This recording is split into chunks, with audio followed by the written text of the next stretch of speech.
Hello and welcome to our YouTube channel, The Revenge Room. Today's our story is The Revenge of the Underdog. There is a man named Arjun. He was ordinary in every way. The kind of man no one noticed in a crowded room. He worked at an office where dozens of people came and went every day, and while others laughed and joked, Arjun kept his head down and worked. He was efficient, patient, and intelligent, but to his colleagues he was invisible. They rarely remembered his name. They never invited him for lunch. They never asked for his opinion, and when they did speak to him, it was only to remind him of his place. There was another man in the same office named Vikram. Vikram was loud, confident, and arrogant. He liked being the center of attention. His jokes filled the air, his presence dominated every meeting, and his voice carried authority even when he was wrong. People followed him, not because they respected him, but because they feared his sharp tongue. Vikram had a special interest in humiliating Arjun. He would mock him in front of everyone, order him around like a servant, and remind him daily that he was a nobody. "Arjun," Vikram would shout, "bring me the files. Quickly, don't waste time." And if Arjun made the smallest mistake, Vikram would sneer, "Useless. This is why people like you will never rise in life." Others would laugh, and Arjun would remain silent. But silence is not weakness. Silence is storage, and Arjun was storing every insult, every humiliation, every betrayal deep inside. One day the company prepared for an important project. The boss wanted innovation, and for weeks Arjun stayed late, researching, planning, and preparing. He created something brilliant, something that could truly make a difference for the company.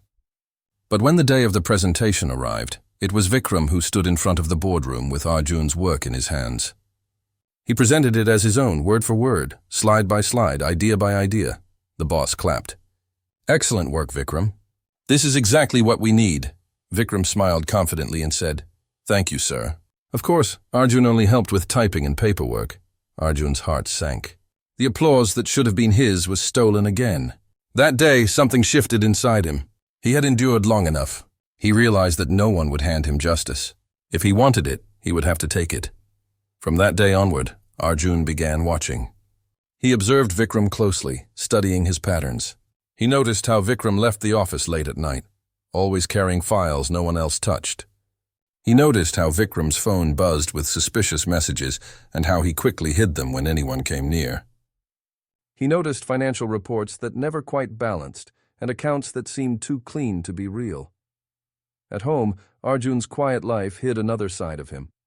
He had always been fascinated by computers and technology.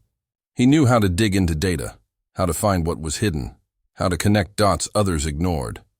For years he had kept this skill to himself. Now he decided to use it.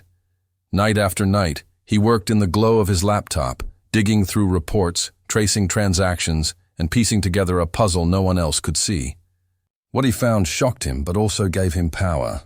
Vikram was stealing from the company.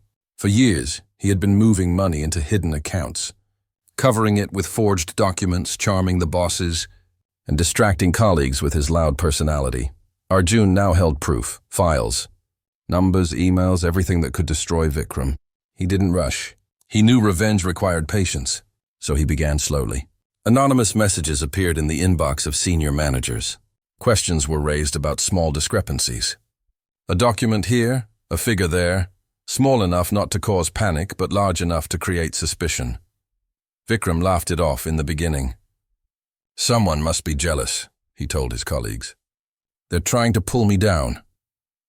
But inside he was unsettled. The boss called Vikram into his office again and again. "These numbers do not make sense," the boss said firmly.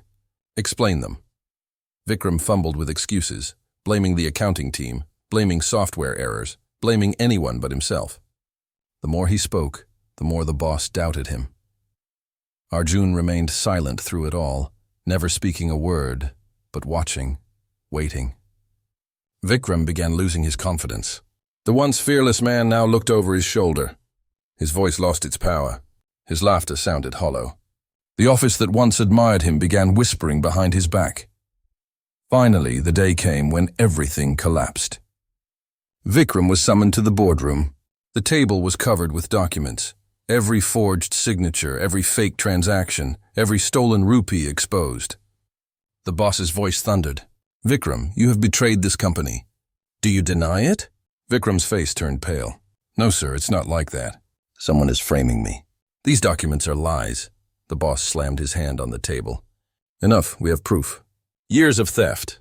You are finished. In that silence, Vikram's eyes darted to Arjun, who sat quietly at the end of the table. Rage filled his face. It was you. You did this, didn't you? You miserable little clerk. You destroyed me! For the first time, Arjun looked him in the eye and spoke calmly. No, Vikram. You destroyed yourself. I only revealed the truth. You thought I was weak. You thought my silence meant fear.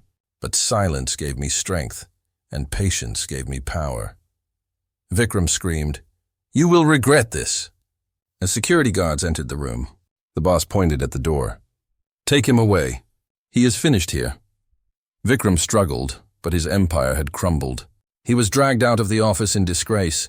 The colleagues who once laughed at Arjun now looked at him with respect. Some lowered their eyes in shame, remembering how they had mocked him. The boss approached him and said, Arjun, I underestimated you. I never saw your true potential. Today you saved this company. Arjun simply replied, I didn't do it for recognition. I did it because the truth needed to be seen. And with that, the underdog who had been invisible for so long finally stepped into the light. He was no longer the clerk no one noticed.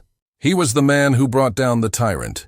He was the reminder that silence does not mean weakness, that patience does not mean surrender, and that even the smallest man can rise against the strongest enemy when pushed too far. Revenge is not always loud. It does not always come with shouting or violence. Sometimes revenge is quiet, precise, and unstoppable. And when the underdog finally rises, he does not just win, he conquers. That was the revenge of the underdog. I hope you liked the video. Please subscribe and hit the bell icon for more updates. Thank you.